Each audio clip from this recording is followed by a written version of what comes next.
Glory be and welcome back to another episode of Q Points Podcast. I'm DJ Sir Daniel. And my name is Jay Ray, sometimes known by my governments as Johnny Ray Cornegay III. Glory be to you too, Sir Daniel. Welcome all. It's Q Points Podcast, the podcast dropping the needle on Black music history. Jay Ray, what's good? Man, I am just hanging out and excited, and it's been a busy week. I've been doing a lot of heavy technology stuff this week, which I actually do love, although sometimes it can be really frustrating. But that's been cool. I'm learning a ton. How are you? I am fantastic. Full transparency, yesterday I was in one of those moods, one of those funks where you just don't feel like you have it to give, whether it's to the job, whether it's just to even leave the house. Yeah. And sometimes you just have to ride that out. And I'm glad I did, and I made it to another day, and it's been excellent. I was super excited to get on this mic and to record this latest episode of Q Points because, there is not a lack of material for us to cover, as you the listeners can probably tell, because you're probably saying to yourself, those two, they make a show out of everything and anything. Yes we do, because it needs to be explored. And that's what Q Points does. We drop the needle on Black music history, and tonight will be no different. But J Ray, we got some business to take care of before we get to that. So what is going on? Yo, so first and foremost, y'all heard it at the top. We will be at Afros and Audio next week for the festival. Excited. And is that dope? We will be there next week for the festival in Baltimore. So make sure you check out your boys if you are planning to be in the Baltimore area, or you're in the Baltimore area. Let us know you're there, because we would love to see you. So that's one thing. But also, we want you to stay up with Q Points, so you can certainly do this. You are here with us. We got a lot of folks checking in with us this evening. Let us know where you are checking in from.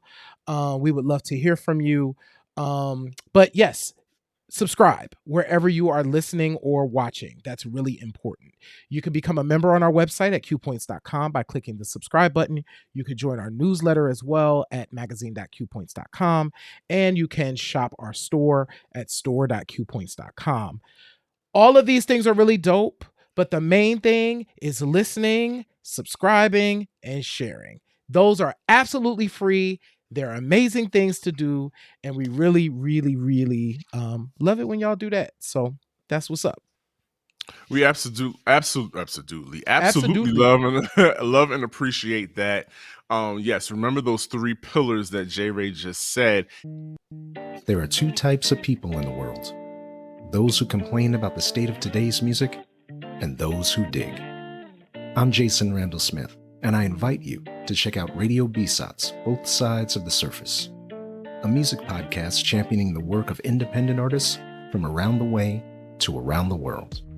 With a primary focus on Creative Commons licensed music, think of this show as a never-ending virtual crate dig through a parallel universe of online labels, seeking out the hip-hop, soul, jazz, funk, and electronic music gems that are often hiding in plain sight, and hopefully demystifying the world of Creative Commons along the way, one song at a time. You can find Radio BSOTS wherever you listen to podcasts. For more information, visit the website at bsots.com. That's BSOTS.com.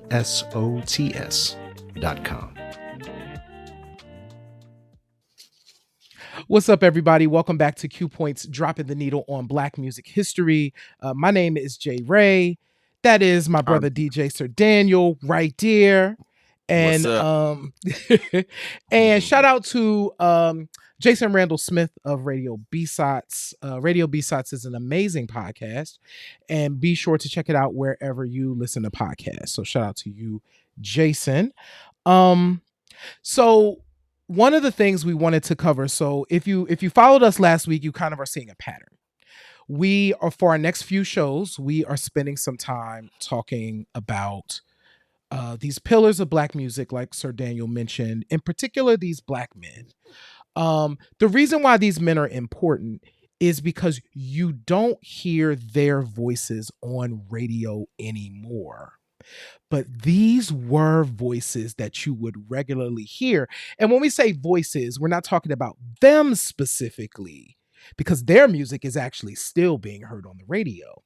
But what we're talking about is in contemporary music, you don't have voices like theirs on the radio, right?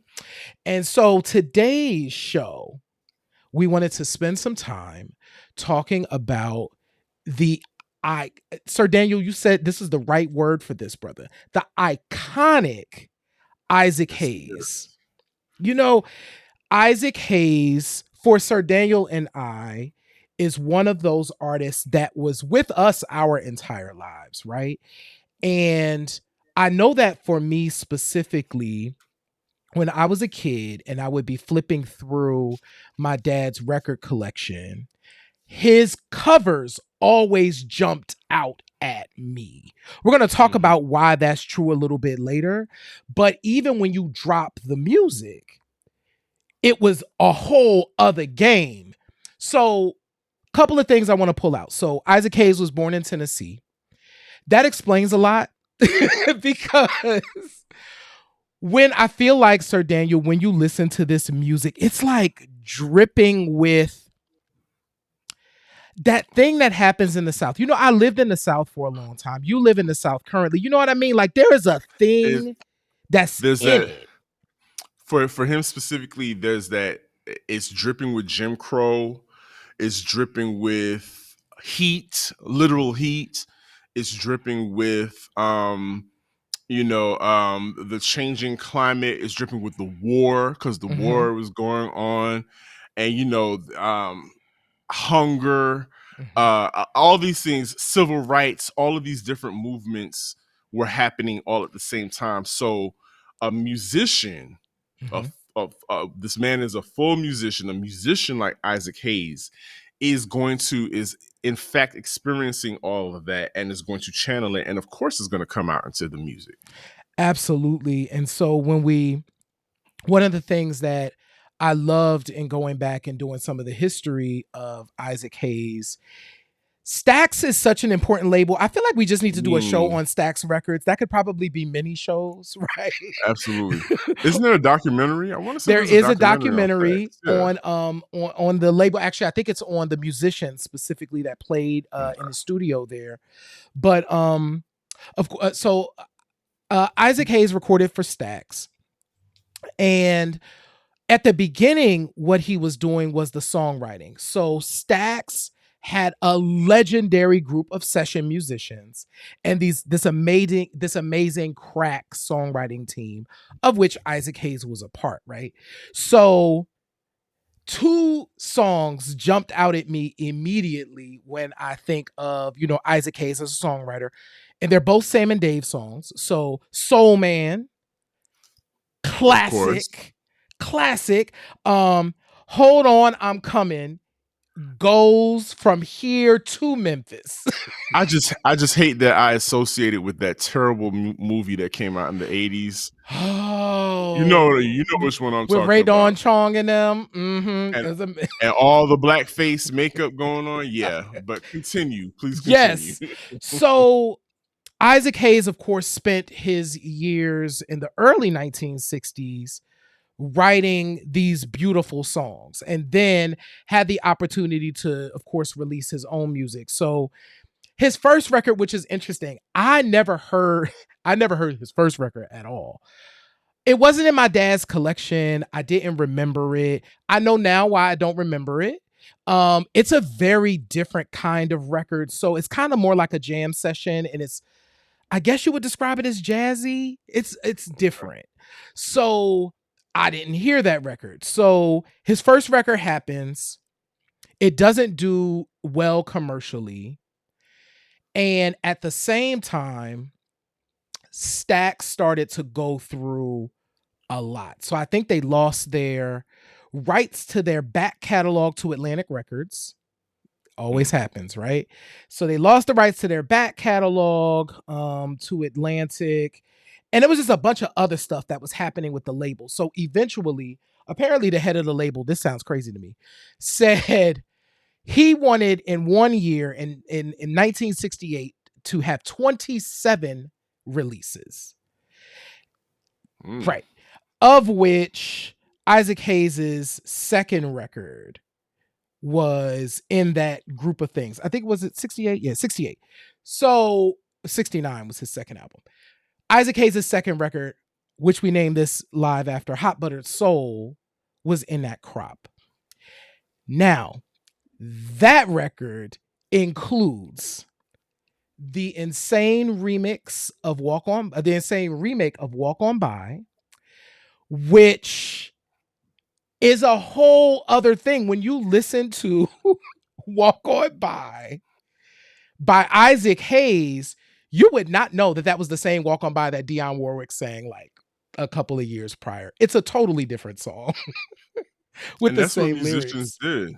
You know, they had to put your stamp on it because, and you know, with his voice being in the basement, yep, you know, and the heavy tone that it carried, you know, of course he had to create a different kind of soundscape and tell a different story than what Dionne was telling.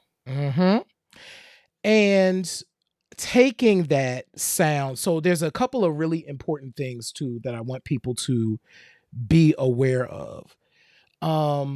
The Bar-Kays was playing on this record too. So these records were not just about, of course, the artist up front, right? All of that backing band made a huge difference in what Isaac Hayes was doing was he was creating his sound. Now, he didn't produce this record. He actually didn't start producing his music until the next record, which he called the Isaac Hayes movement.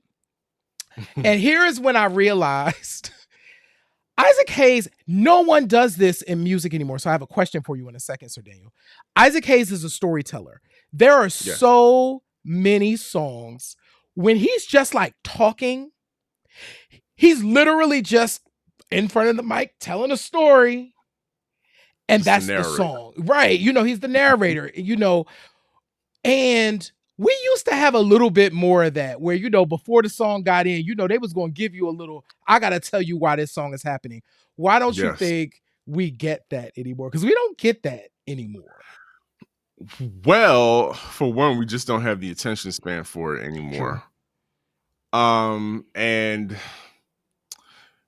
I think we're probably just so inundated with people telling stories now outside of music that I think a narration to start off a song anymore is just so foreign. Like, remember last week, the last episode we were discussing how we were discussing who were we talking about? Teddy Pendergrass. Teddy Pendergrass. The last episode we were talking about Teddy Pendergrass and how I have trepidation about playing those songs because of that.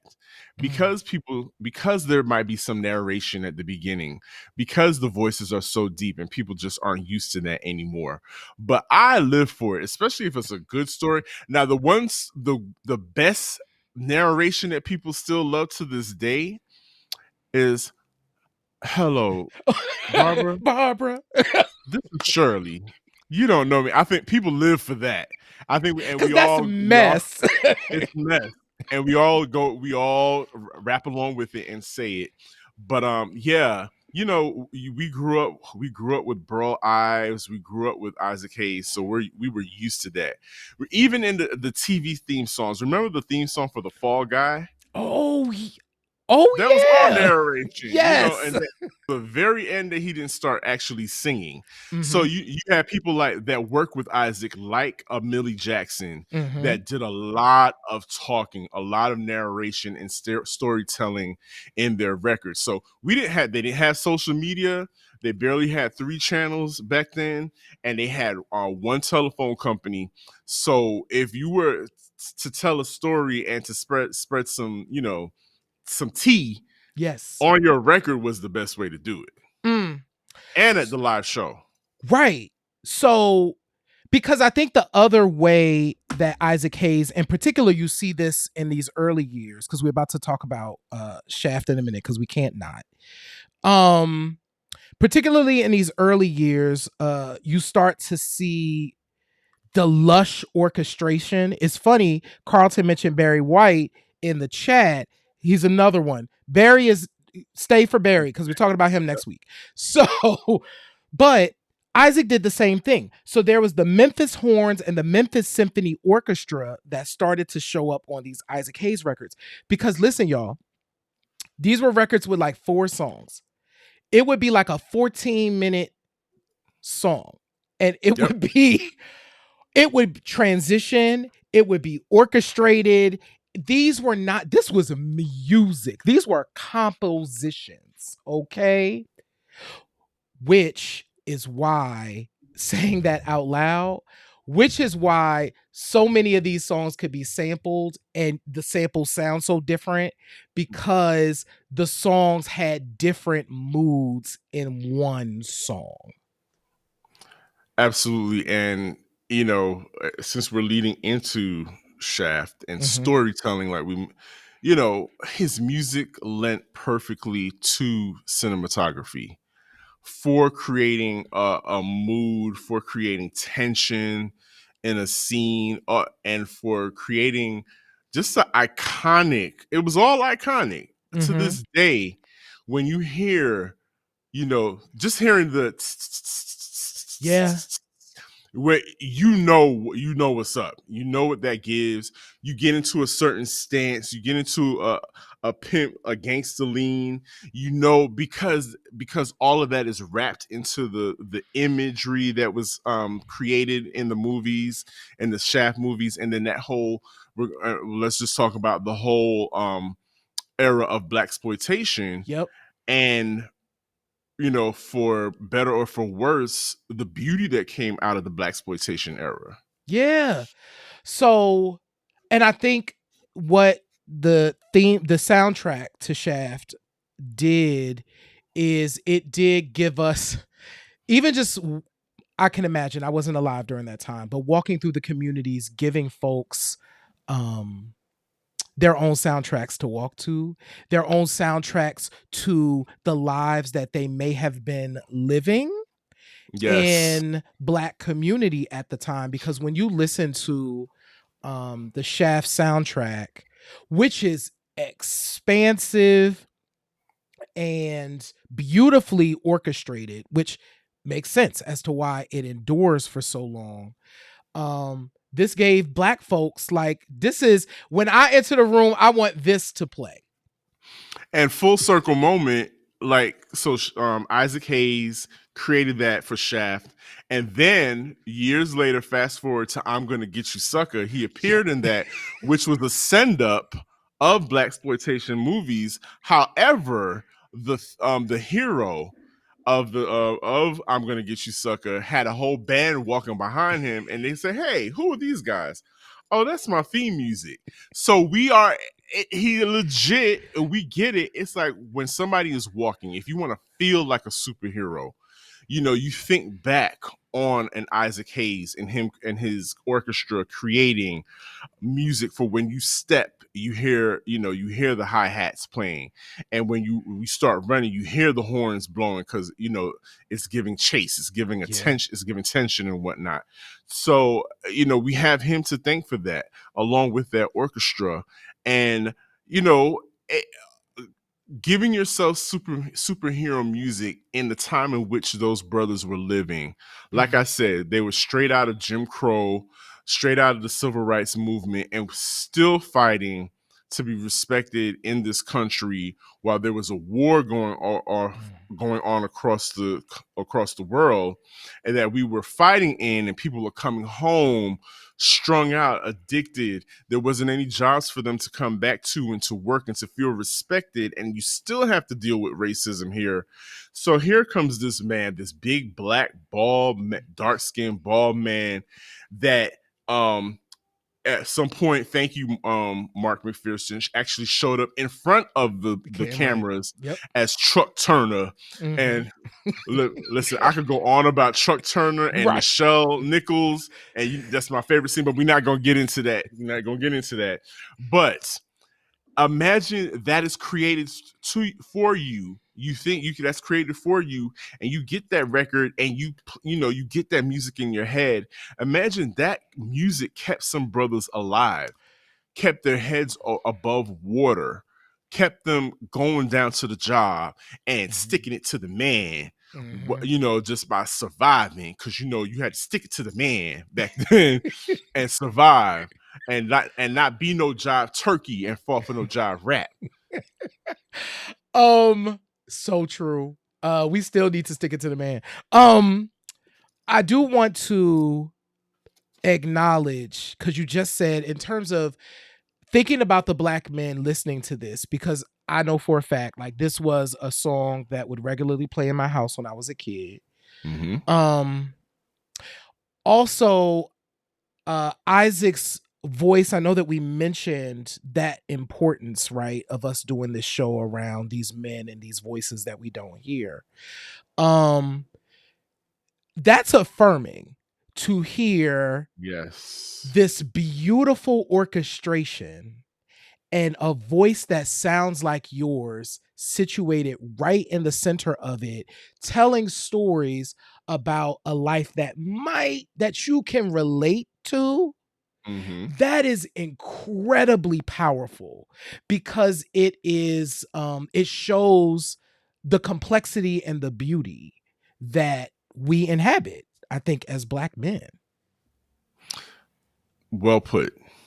Love that. And as we continue this discussion about Isaac Hayes and his stamp, iconic stamp in music, and like I mentioned, he actually showed up in front of the cameras, because he was again a very statuesque man. Yeah. That also had an impact on our fashion. Yes. And the way brothers were carrying themselves. Like we alluded to it when we were talking about the dearly departed Rudolph Isley and all of his brothers.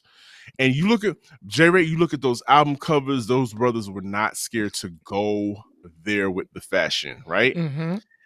Isaac Hayes was right there with him. Isaac Hayes would come out in a chainmail shawl, all gold, no shirt on. So imagine when white America has this image on their televisions, because he had television specials where he, and he appeared in live television music performances where he would be bare chested, fitting pants, bald head, all of those things, those types of images had an impact. And, for the young people that are listening, that's why you hear the OGs and the old heads constantly talking about the way young men today carry themselves.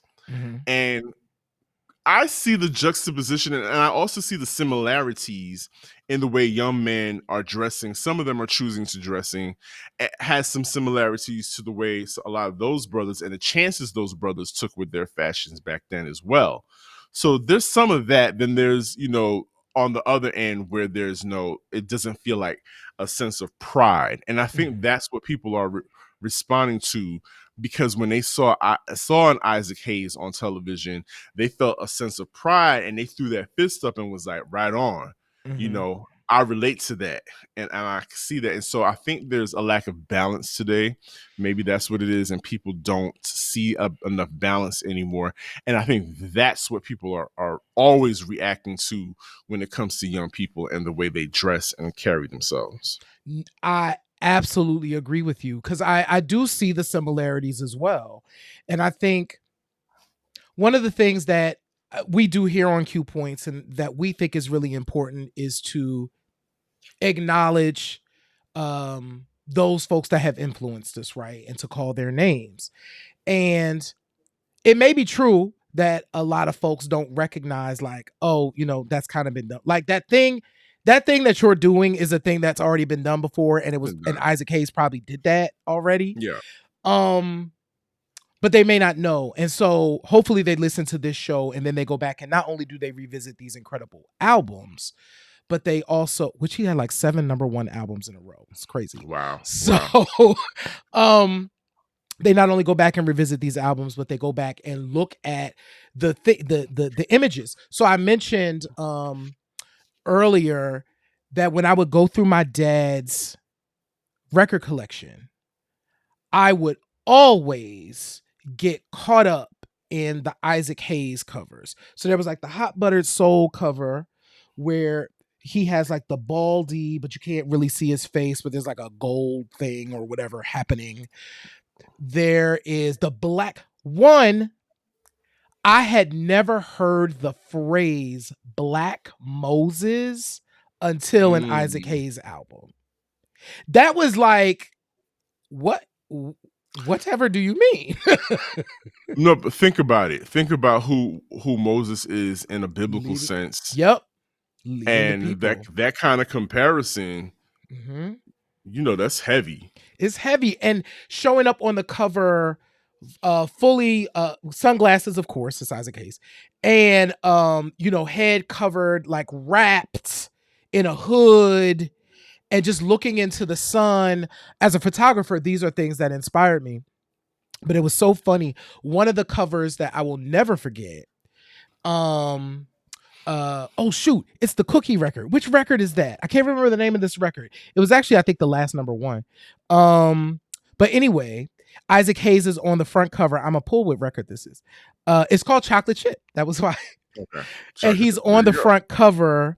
It is all black. You can hardly see Isaac. There's like a little illumination. You can see his brown skin, and he's holding a chocolate chip cookie that he is eating. And I remember, as a kid, I remember thinking that was like so cool to have this brother like eating this cookie on this album cover.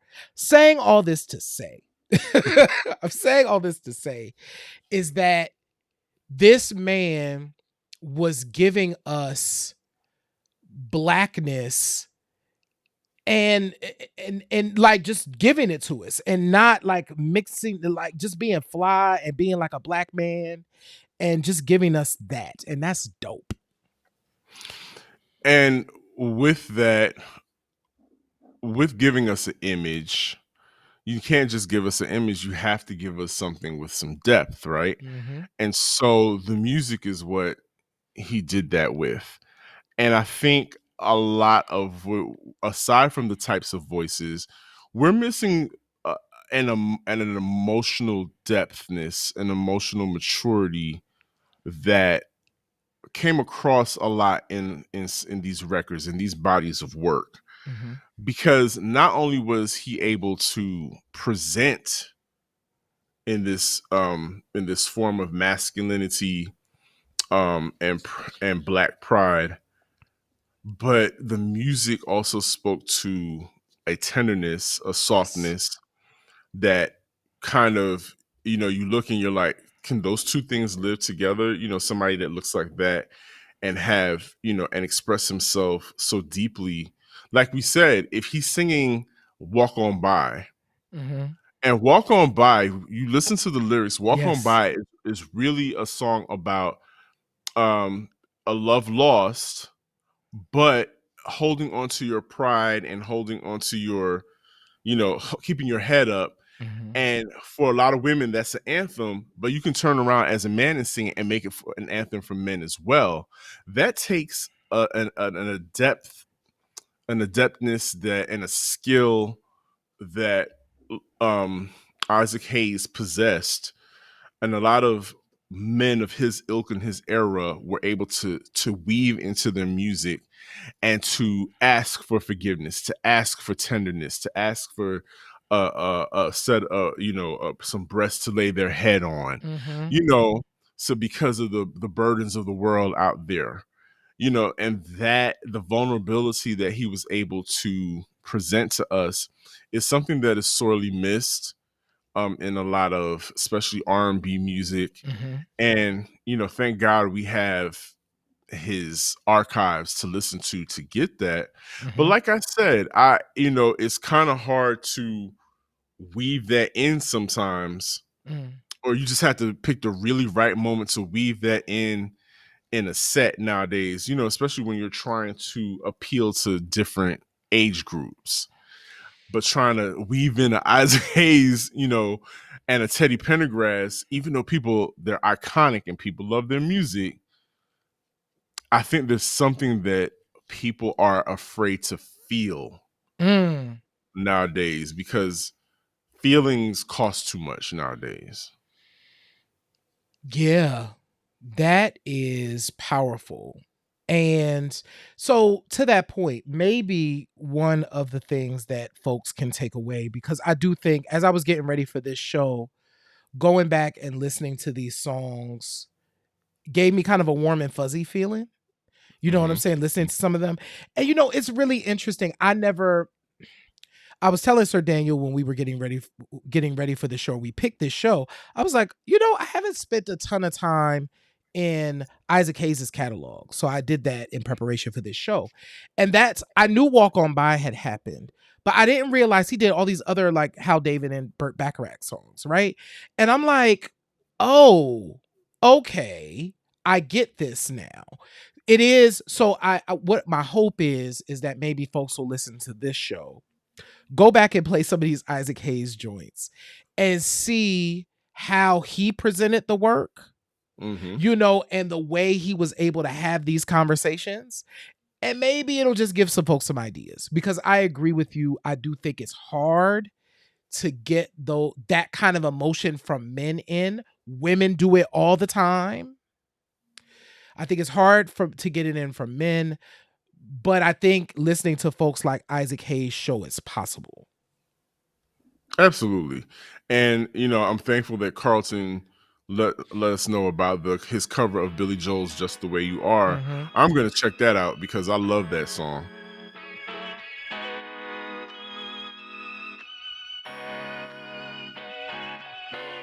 From presenting music in the 60s throughout the 70s, and putting his stamp on cinema and music and just American culture, to then come around in the late 90s and be reintroduced, reinvented as a very, how do we describe the animation of South Park?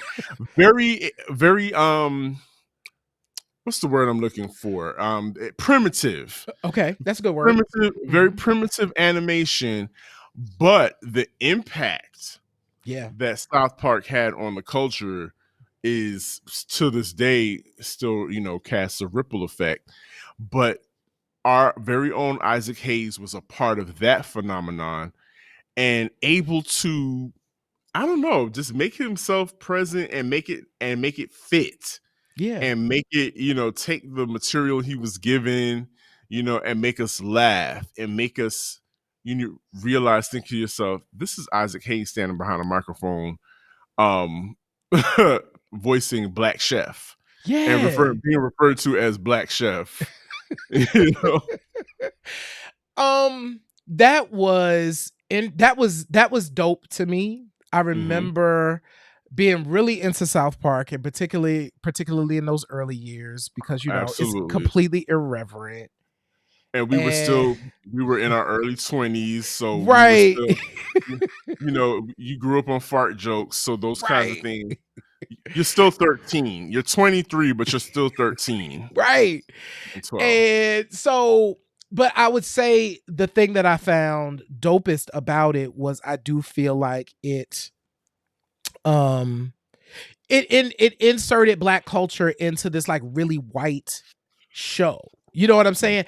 And not only inserted Black culture, it was like, no, this is like Isaac Hayes. Like, he did Shaft and Hot and Buttered Soul. Like, this is the Blackest, right? That's now in this show. And going back to that tenderness, that emotion piece, you have to be willing to make fun of yourself in order. He had to be willing to stand in front of the microphone and make fun of the type of music or the type of image that he portrayed in this. Right. And that takes a lot of self-awareness and just not taking yourself super seriously, but also taking yourself very seriously.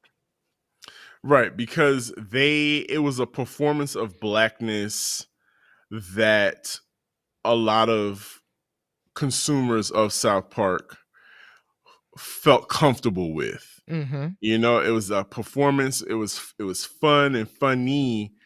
It was really, like you said, he was able to make fun of it, but we still took it seriously, and we even got treats of him singing on the show. Yep. And even though it was funny singing about his salty balls, so see, that will never not be funny. it still cracks J Ray up to this day, singing about his salty balls and put them in your mouth. You can't not laugh at that. But I was happy for the fact that he was introduced to a whole new generation, Mm-hmm. and his legacy was still looming on, even to the point, even up until when he became severely ill, Mm-hmm. and fell to succumb to a stroke and subsequently passed away. But I think that was like the last bit of Isaac Hayes that we could hold on to. And I just just remembering that we could laugh about it.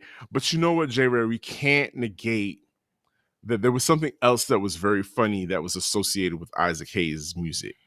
And he kind of, J Ray and I have this theory that Isaac Hayes, and we both said it at the same time, Isaac Hayes inspired what we refer to today as porn music. Oh yeah. Mm-hmm. Like, Shaft, totally. when you hear certain guitar twanging, you automatically think of 70s erotic movies, right? And I can't help but think we have Isaac Hayes to thank for that, because a lot of those composers, because pornography, and especially in the 70s, Mm-hmm. was created like films, like actual movies, and they cared about having a soundtrack. Yes. They cared about having a score to their erotic movies. And so, when you think about eroticism, what does America automatically dip into or go to? They go to Black culture. They go immediately to Black culture. Immediately go to specifically immediately go to Black men. Yep. And the essence of Black men, and put that on a film. In the music, even though there's no Black people present, right, you still get the essence of Blackness and the sensuality that comes along with that. And that comes, talking about porn. Yes, we are talking about erotic movies and how you feel when you hear that music. And it's also an extension of the Blaxploitation movies as well. Yeah. And so for better or for worse, Isaac Hayes, we have him to thank for that. And to this day, when you hear it's either Isaac Hayes or porn. Or Isaac, same thing.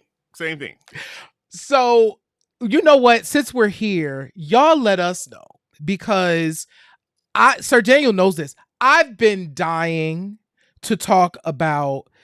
We would have to do it super secret behind the Q Points wall for those of you that want to participate in this conversation. But I would love to talk about the soundtrack of Lala. So Bernard Purdy did that soundtrack, and it is the soundtrack to the first Black porn film. This soundtrack goes so hard. You want to talk about going?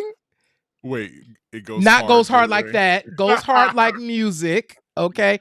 If y'all want us to do that show and you want to participate in that conversation to learn about that soundtrack, let us know. Shoot us a message. Let us know. Put it in the chat, because it could be really cool. Bernard Purdy put his foot in that thing. Not like that. You know what? I'm so proud of us for not saying pause, because we're grown. We can talk about sex. We grown. We can talk about this. We're not scared to go there with y'all. But yes, I think that would be an absolutely phenomenal idea. And remember, J Ray, the weirdness that was surrounding Isaac Hayes when he was, towards the end of his life and his association with Scientology? I forgot, actually. That is literally, until you mentioned it as we were getting ready to do the show. So this is as we were coming on, Sir Daniel mentioned this and I forgot. So literally was like, damn, that was the thing that happened. Yes. It definitely happened. And as a matter of fact, according to his son, Isaac Hayes III, the Scientologists are the ones that got Isaac Hayes taken off of South Park because of the association. Well, South Park wasn't afraid to go there and make fun of everybody, including Tom Cruise and including the religion of Scientology. And if you know anything about Scientology, they're very secretive and it's very cult-like in its practices. And of course, they wield a lot of power and they don't like people speaking negatively about them. But just knowing, there's a few Black celebrities that are involved or rumored to have been involved in Scientology. So every time you hear about one, J-Ray, it's like, word? You a Scientologist? Two of them are in the news right now. We're not even going. We're not going there. Nope. Nope. Y'all have heard enough about those two. But we just wanted to take this episode to pay homage to the man, the whole man, because that's what he represented, a whole man, in that he could show us all of his different sides, from the gruff militant exterior to the sensual seductive musician to a comedic actor. Isaac Hayes was all of that for us. Yeah, he did it all, and also provided for us as lovers of hip hop, as we, of course, continue to celebrate hip hop's 50th anniversary in 2023. Isaac Hayes has provided the foundation of a lot of hits in hip hop, just incredibly dope songs. So I don't know what Sir Daniel's about to say. He doesn't know what I am about to say, but we have a question for one another. And the question is, what is your favorite hip hop song with an Isaac Hayes sample? And so I'm going to ask you, Sir Daniel, what's your favorite one? And then I will tell you mine. My favorite Isaac Hayes sample is Ike's Mood. And that is featured predominantly in Biz Markie's Make the Music with Your Mouth, Make the Music with Your Mouth, Biz, and Mary J. Blige's I Love You. Yep. That's my absolute favorite Isaac Hayes sample. Which one is yours? I almost picked that for I Love You, but I didn't pick that. Okay.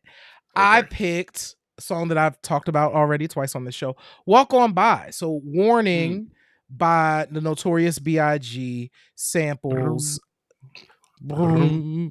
So that version, I'm telling y'all, if you've never heard it, which is crazy if you're listening to Q Points and have never heard it, but that's why you're here apparently, go and listen to the Isaac Hayes. Play the Dionne Warwick version of Walk On By, which is amazing, and go and play the Isaac Hayes version of Walk On By, which is also amazing. Same foundation, two totally different songs. But the Isaac Hayes Warning by Biggie with that Walk On By sample is sick, and that is my favorite. Let us know, for those of you joining us, listening or watching, what is your favorite song with an Isaac Hayes sample? Let us know. Leave the comments in the YouTube chat, all of that stuff. We definitely want to hear. So thank you for listening to us go on about Isaac Hayes. As we said, we are going to give some other brothers flowers as well in this series of iconic Black men singers on this episode of Q Points Podcast, this Q Points Podcast series. And so as we wrap up, J-Ray, at the top of the show, I mentioned that, things have been really kind of heavy and heavy in the world, as we don't even have to say what's going on. If you're existing, what's going on, what's happening outside of this country. Jerry, I have been finding solace. I have to publicly thank, and she may never ever hear this, but I have to publicly thank comedian, uh, writer, actress Francesca Ramsey for keeping me in stitches this week. J-Ray, I don't know if you've seen it, but Francesca does the spot on, almost scary impersonations, singing, mind you, of people like Britney Spears, Jessica Simpson, and Fergie. When I tell you Francesca Ramsey is clearly a black woman, but when I tell you, when she does, and she's done these on TikTok and on her Twitter, she'll do a side by side of the original performance of the singer singing their song, but she'll mute it and she'll be singing and she knows all the lyrics, the inflections. I mean, it is hilarious. I was in stitches when she was this performance of Jessica Simpson singing "Take My Breath Away." I was inconsolable, Jerry. I was in so many tears just laughing, and I was just so thankful to have run across Francesca's TikToks and her Twitter feed, and it really took me out of, the little funk that I was in and gave me something to laugh at, because that chicken of the sea lady, she really played in our faces in the early 2000s. Like, those girls got away with a lot of murder when it comes to singing. They did. We gave Jessica Simpson so much. That's all I'm gonna say on that. I will say, okay, we gave Fergie way too much. I will say this is a tangent of that era. Jennifer Page's Crush, though, that song still sends me. Slaps. Jennifer Page is down there from Atlanta. She is about as white can be, and Crush by Jennifer Page sends me over.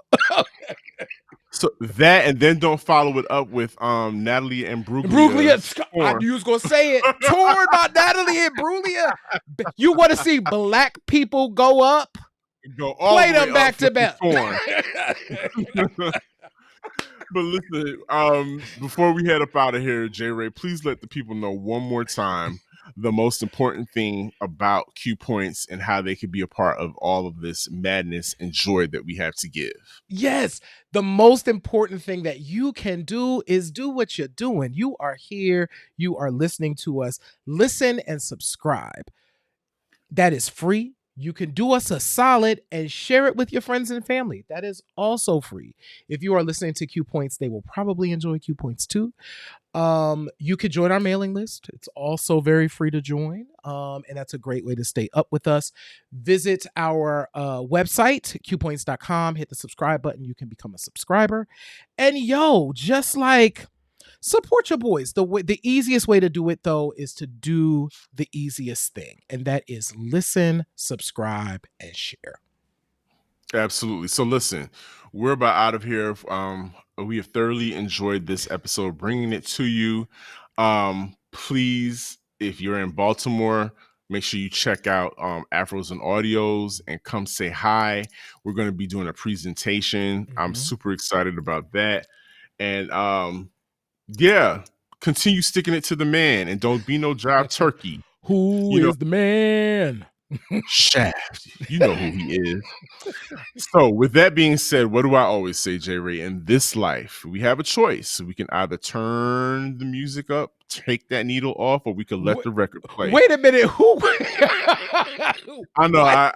I'm like, what? You can either turn that needle off or pick up the music or do something. Listen, I'm improvising. You're supposed to go along with it. Pick up the needle or let the record play. I'm DJ Sir Daniel. My name is J-Ray. And this has been Q Points Podcast, dropping the needle on Black music history. We will see you on the next go round, suckers.